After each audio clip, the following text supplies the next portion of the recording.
Chapter 3, Mishnah 20. This is the final teaching that we have from Rabbi Akiva. Hu haya omer, he would say, Hakol nasun be'eravon. Everything is given as collateral. Umetzuda prusa kol hachayim. And a net is spread all over the living. Hachanus psucha. The store is open. V'achen v'ni makif. And the merchant extends credit.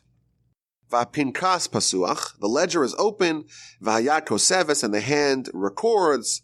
V'chol harosa lilvos yava v'yilva. Whoever wants to borrow may come and borrow. V'hagaboyim achazirim. Tadir b'chol yom from min adam. The collectors make the rounds every day constantly and collect payment from the person, midaito, with his knowledge, ushalom midaito, or without his knowledge, v'yesh lehem amal sheyismechu, and they have upon what to rely. They have evidence of the claim, of the debt, v'hadin din emes, and the judgment is a judgment of truth, v'hakol misukan lasu'uda, and everything is prepared for the festive final banquet. Everyone, all the commentaries agree that what Rabbi Akiva is telling us here is a mashal. It's a parable. It's an analogy with a very powerful lesson. Now, I think that Rabbi Akiva, as we saw in previous weeks, he was someone that took life very seriously.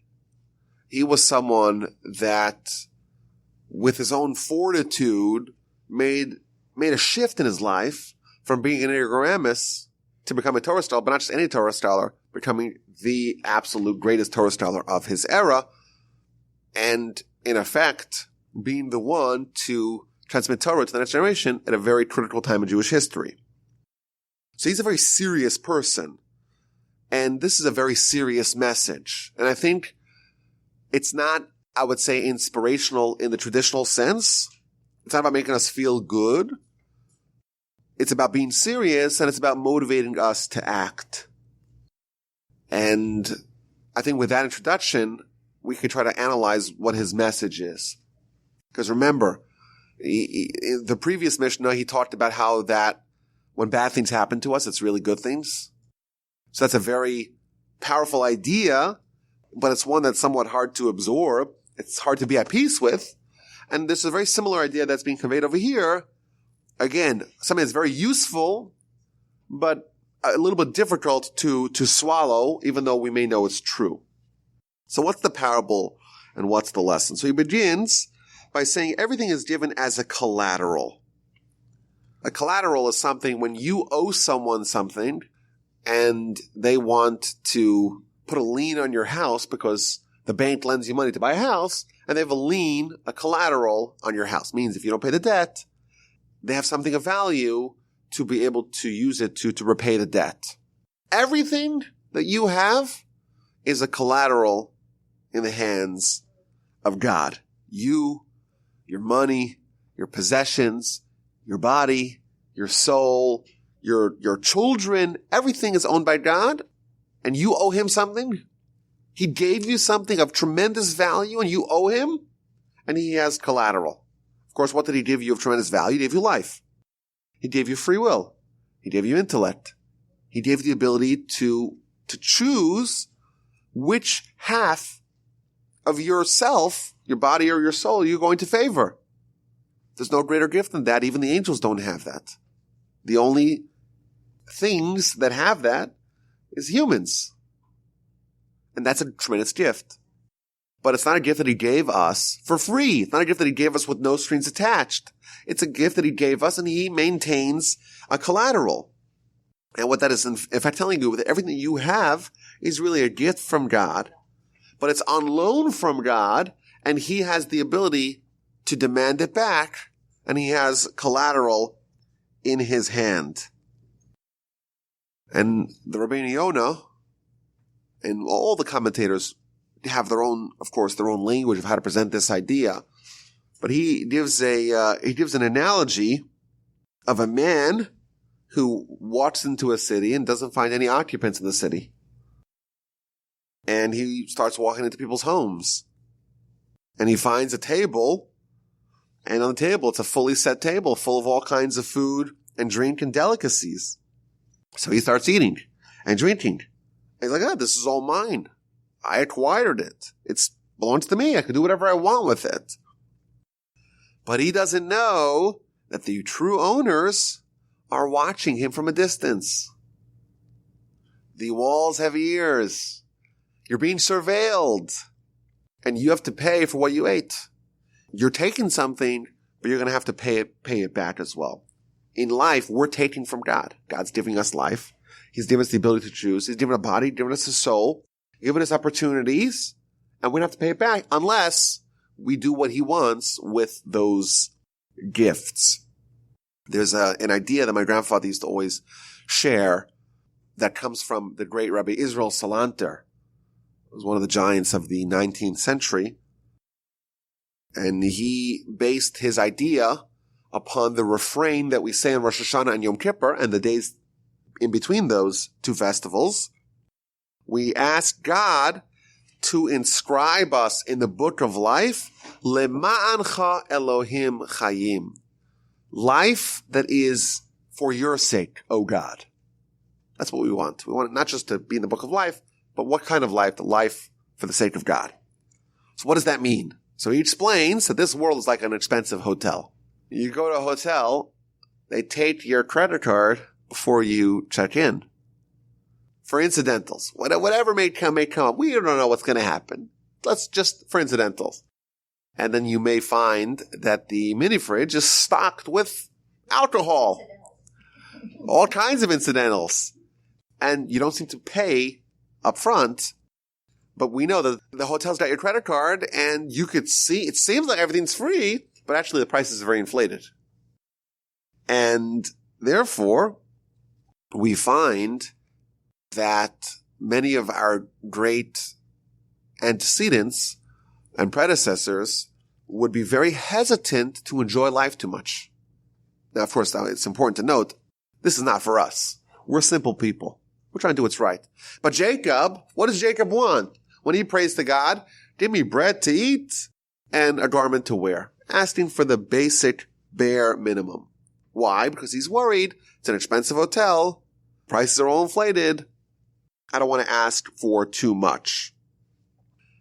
Similarly, and this is relating to Rabbi Akiva, we've told the story before, when Rabbi Akiva visits his teacher, Rabbi Eliezer, on his deathbed, and the great rabbi, Rabbi Eliezer, is writhing in agony and pain, all the students start crying, and Rabbi Akiva starts laughing as if it's hilarious, as if it's very funny.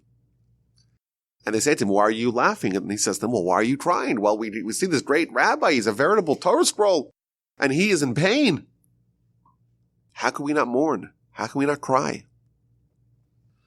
So Rabbi Akiva responds, well, that's exactly why I'm laughing. Because his whole life, I'm watching the great rabbi, and things work out for him. His crops don't fail. His wine doesn't turn into vinegar. His honey doesn't spoil. His flax doesn't get smitten.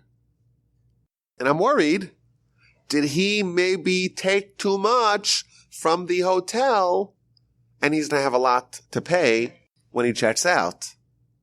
And therefore I'm terrified that maybe he, in Olam Haba, in the spiritual, in the afterlife, he's going to have a hefty bill to pay. But now that I see that he's suffering, I know that his bill is being paid. And therefore I'm delighted. That's what Rabbi Akiva tells him. A similar idea we see over here. What you have from God is God giving it to you, but he wants payment. He wants repayment. And he's got all the keys, all the cards. He has collateral, and you really can't escape him. And therefore, if you pay it, you should know, Rabbi Akiva is telling you, it's good you're paying off your debt from God, who has the ability to do whatever he wants to extract repayment. This is like a scary picture that Rabbi Israel Salanter paints for us, that there's this expensive hotel and we owe God so much and the prices are inflated and he's going to demand repayment. But there's a loophole. That word, by the way, has such power. The word loophole. There is a way within the system to avoid the problem. What's the loophole? That's what we say on Rosh Hashanah Yom Kippur. We want life, but what kind of life? Life that's for you. So his example of this is, if you have a diplomat or an ambassador representing their host nation, they go to the hotel, then they could eat whatever they want because the bill is being sent back to the mothership to pay it off. They have an expense account from their host nation. If we say we're going to be ambassadors of God in this world, he's going to tell us, okay, you have an expense account. Enjoy, provided that you are doing good work, provided that you're being a faithful ambassador for God and for the Torah, then you could be assured that you're living for God, and therefore you don't have to worry about it because all the debts that you're accruing, they're all covered by your sponsor, by the Almighty. Now, if we read this first idea that there's a collateral and all our debts are going to be paid, we may say, you know what, let's try to escape. So what is the very next thing Rabbi Akiva tells us? There is a net that is spread all over the living. It's the long reach of the law. You could try to run to Argentina. Do you think they won't extradite you? You know what? God has dominion there too. You go to the moon, God has dominion there too. You want to hide in a doomsday bunker? You're safe from nuclear bombs, but you're not safe from God. There's no way to hide from God. Of course, we know that, but sometimes we act as if that was not true. And then we read, again, the similar kind of idea that the store is open and we could buy everything on credit. And of course, if you give a kid a credit card, there's two kinds of kids. There's the one kid that says, wow, this is a blank check. I can do whatever I want with it. The other one realizes, no. When the month is over, I'm going to have to pay the bill. And therefore, there's two ways to go about that. You have the one guy who says, I'm only going to use debit cards. If I don't have the money, I'm not going to spend it. And then the other person who's prudent enough to say, you know what, I'm going to get the credit card, get all the miles, but pay it off at the end of the month and not pay the, 26% APR because, again, it's very inflated. But we get to this world and we don't get the monthly statements. We just we assume that everything's free. And he tells us that's what it is. The store is open and there's credit being extended without exhaustive background checks, without running our credit scores in TransUnion and Equifax. God's not running it. We don't see it. We're not applying for credit, and we're not getting the monthly statements, and we think that it's all fair game. But the truth is, the ledger is open. Every deed, every action, both good and bad, is being recorded. The hand records, and it keeps an exact tally of our deeds. And the commentaries point out that God doesn't need to open the ledger after someone does a deed. Moreover, the hand that writes, whose hand writes, inscribes the deeds of people? It's the person who does it themselves. And the way the commentaries tell us, it's a little scary, that you get up to heaven and you find, God's going to show you a ledger. These are your deeds. You say, well, these aren't my deeds. Well, let's open it up. And it's actually your handwriting. You yourself, via your actions, are spiritually inscribing those deeds onto your soul, and it's essentially there for eternity. Yes, we could repent, which is the miracle of repentance. That the very deeds that you did, that you wrote, that you signed your own confession. Is there any greater piece of evidence than that? We have the document written in your handwriting, not extracted by coercion. You wrote this willingly. We have it over here, the evidence. And comes along repentance, and the evidence disappears. Moreover, the evidence is replaced with a different document saying you did a mitzvah. You did right. You acted righteously. That's the miracle of repentance. But again, he's giving us a very sober, maybe even startling, but truthful and valuable idea to keep in mind that our actions in this world matter and have eternal consequences. Again, he's trying to bring it to life, to animate it for us. There's a ledger. There's a hand. Is it an actual hand? Of course, he's trying to paint a picture for us to make us absorb the message. Whoever wants to borrow can come borrow. The collectors are there. Don't think that the Almighty doesn't have the ability to extract. Repayment. They'll come after you. You're going to repay with your knowledge and without your knowledge. What does that mean? So the commentaries tell us that sometimes we are paid and it's via our knowledge. So God throws us a curveball. We suffer a little bit. And if we're righteous, we'll say, oh, we know why we suffer because we did this and this misdeed, and therefore we're getting punished for that misdeed.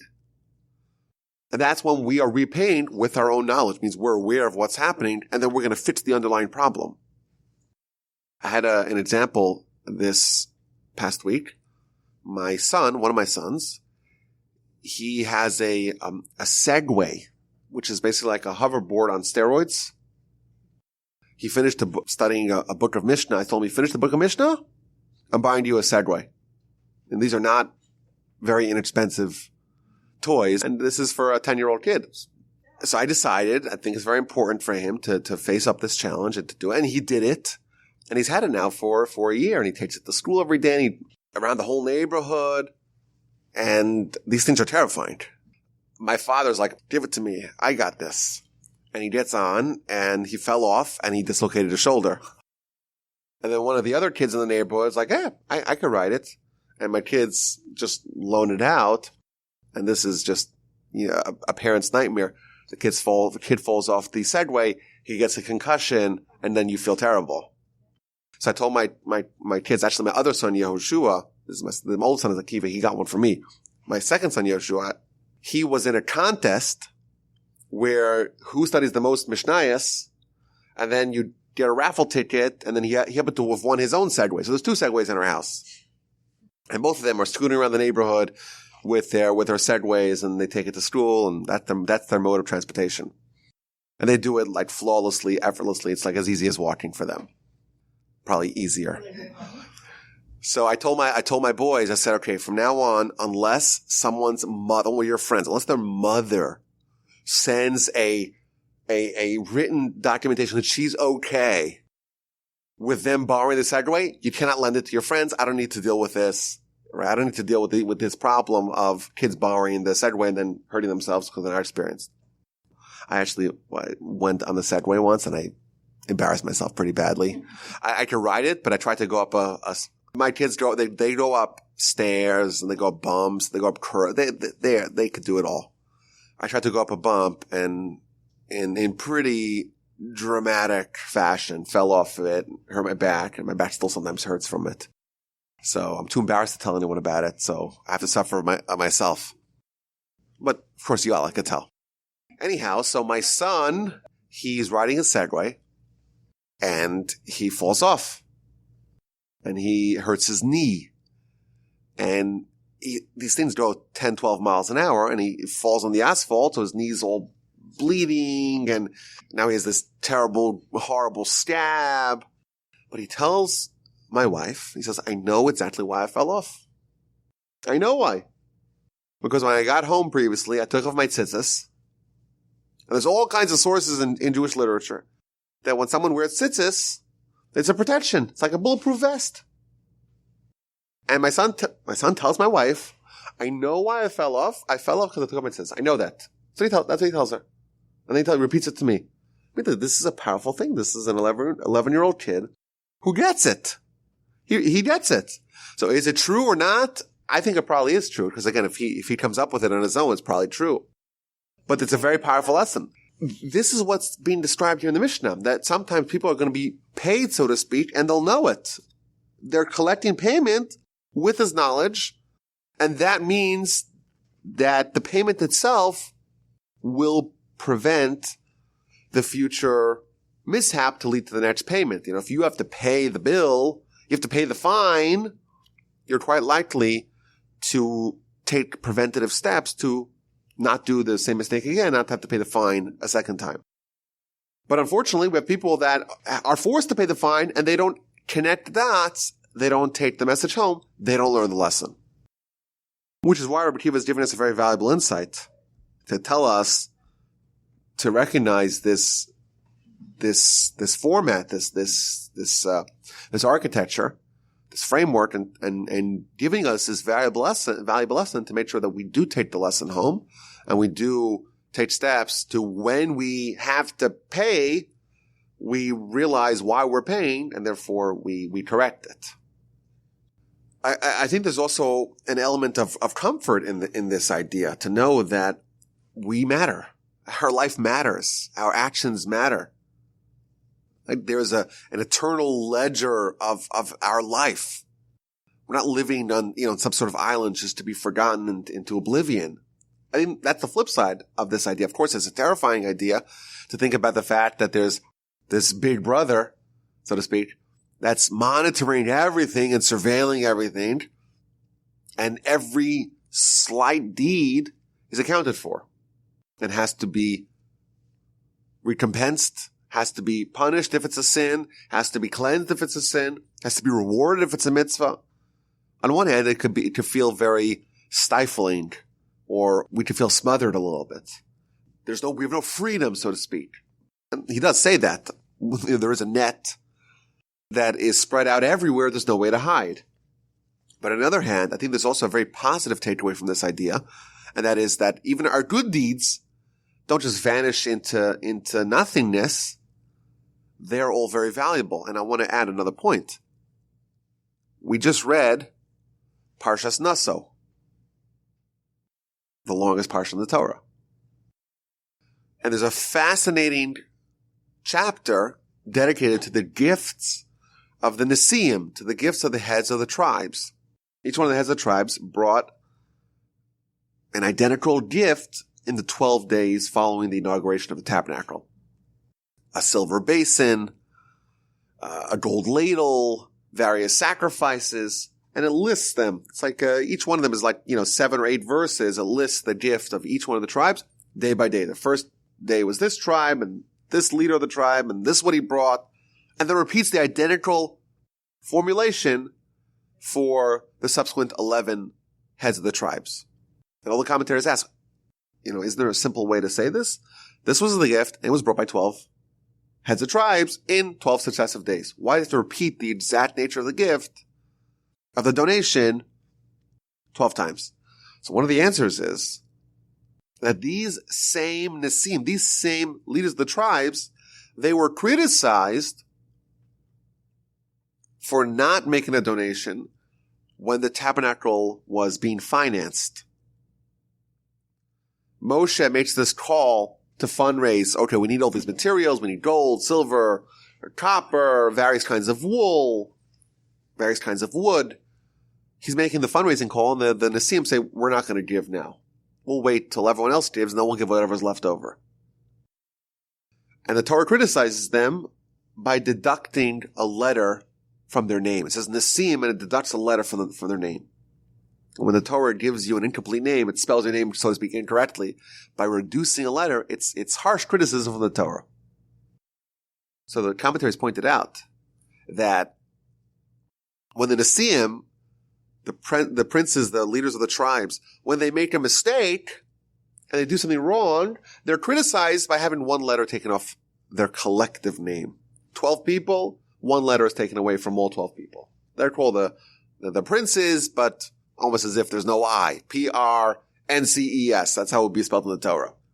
Or P-R-I-N-C-S. There's a letter taken away. They're the princes, but they're not the full princes. And when the Torah wants to lavish them with praise, when they do the right thing, when they did jump ahead and make these donations, how does the Torah do it? Spend 70 verses. Each one of them gets their own time in the spotlight. Each one of them, we describe exactly what they brought. And that, I think, is very comforting to us to know that there's a grave disparity between how God criticizes us, how God punishes us, and how God rewards us. So net, in aggregate, we're very thankful for this.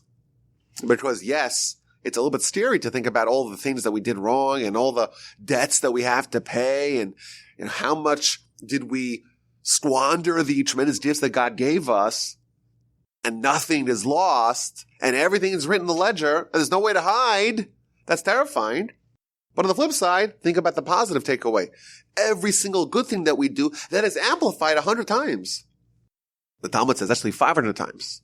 God rewards us 500 times more than he punishes us. So one sin and one mitzvah, identical. The punishment of the sin, let's say if it's 1 unit, the reward for the corresponding mitzvah is 500 units. So isn't that great? That now we have everything accounted for. Even the mitzvahs, the positive, is also accounted for. And nothing's lost on that. And those credits, so to speak, are accrued to us. And nothing is lost from that account. So I think that's the flip side of this idea. And that's how he ends off. How does he end off? The judgment is judgment of truth. When everything is known, maybe there's a sense of invasion of our privacy. But everything's known, the judgment will be indeed true. And then he ends off with this very optimistic conclusion. Everything is prepared for the banquet. Banquet sounds like a nice party. What's the banquet? So the commentaries tell us that it refers to Olam Haba. That's the reward.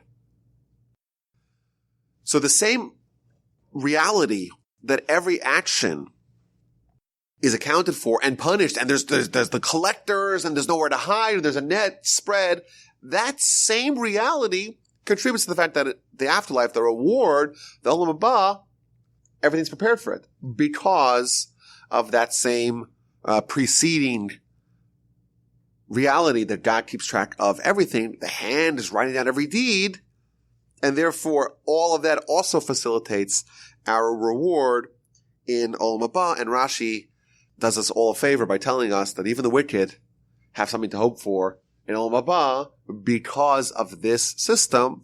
Because if people are just viewed as, black or white, righteous or wicked, then we could say, well, the wicked's wicked. Okay, they're not granted admittance to Olam Haba. But if everything is accounted for, the wicked is maybe 98% wicked, but 2% positive. And that's also accounted for over here because the net doesn't miss anything, the ledger doesn't miss anything, everything is accounted for, and there's no scarcity of resources by God, which is something hard for us to imagine because we live in a world of scarcity, and there is no scarcity for God. So there's no scarcity of resource. Everything is accounted for, and therefore everything can be prepared for the meal, so to speak, because our good deeds are also not lost. So again, this is an idea I think is a little bit scary for us. It's not the typical inspirational message. It's more of a message that hopefully will get us to take life more seriously. That's what people wants of us. Take life more seriously. He, of course, is the poster child of that. The poster child of someone who grabs life by the horns, who says, it's up to me. I could do it. My life is in my hands. I'm going to make the choice. I'm not going to allow my background, my upbringing to determine the kind of life I'm going to live. Rabbi Akiva's father was a convert, our sages tell us. He was an outsider, in effect. He was ignorant. He didn't know how to read Hebrew until he was 40. How does someone like that catapult themselves to the absolute pinnacle of the Jewish world? Grit, determination, commitment to these kinds of ideas, to taking life seriously and recognizing that if the Almighty gave it to you, He believes in you. He believes in you that you could do it. He believes that by giving you those gifts, He is entrusting you with the sacred task of using those gifts for the right purposes. Rabbi Akiva took those gifts and made sure that he employed them and he deployed them for what the Almighty put him on this earth for. And he's showing us some of his methodology of how he did that. He took life seriously. He recognized that even though some of us may think that we're at a disadvantage, we're not. We're not at a disadvantage. Everything matters. God has the ability to keep track of everyone and every deed and every thought and every speech. Everything is taken into account. And on one hand, that means that everything that we do wrong, we either have to cleanse or have to pay for it, but also that everything that we do right is accounted for and there's a permanent record and we are using our deeds to prepare for our ultimate banquet in Olam Haba.